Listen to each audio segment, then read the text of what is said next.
"Be happy!" cried the nightingale. "Be happy! You shall have your red rose. I will build it out of music by moonlight, and stain it with my own heart's blood. All that I ask of you in return is that you will be a true lover, for love is wiser than philosophy, though she is wise, and mightier than power, though he is mighty. Flame-colored are his wings, and colored like flame is his body. His lips are sweet as honey, and his breath is like frankincense." The student looked up from the grass and listened, but he could not understand what the nightingale was saying to him, for he only knew the things that are written down in books. But the oak tree understood and felt sad, for he was very fond of the little nightingale who had built her nest in his branches. "Sing me one last song," he whispered. "I shall feel very lonely when you're gone." So the nightingale sang to the oak tree, and her voice was like water bubbling from a silver jar.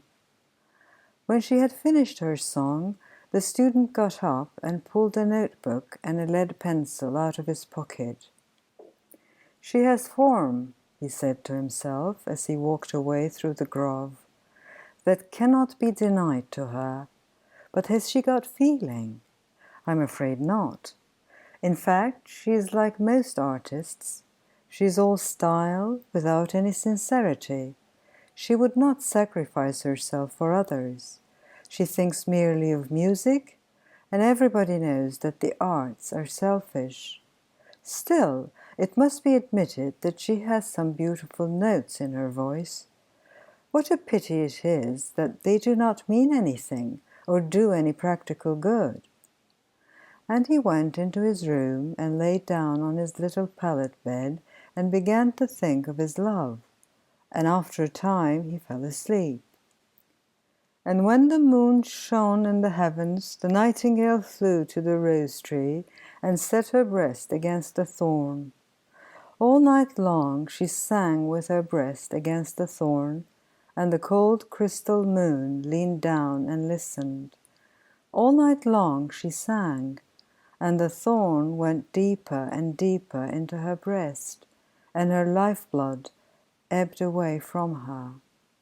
She sang first of the birth of love in the heart of a boy and a girl, and on the topmost spray of the rose tree there blossomed a marvelous rose, petal following petal, as song followed song.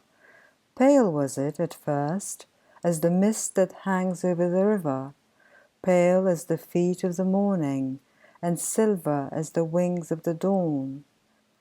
As the shadow of a rose in a mirror of silver, as the shadow of a rose in a water pool, so was the rose that blossomed on the topmost spray of the tree. But the tree cried to the nightingale to press closer against the thorn. "Press closer, little nightingale," cried the tree, "or the day will come before the rose is finished." So the nightingale pressed closer against the thorn, and louder grew her song, for she sang of the birth of passion in the soul of a man and a maid. And a delicate flush of pink came into the leaves of the rose, like the flush in the face of the bridegroom when he kisses the lips of the bride. But the thorn had not yet reached her heart, so the rose's heart remained white, for only a nightingale's heart's blood can crimson the heart of a rose.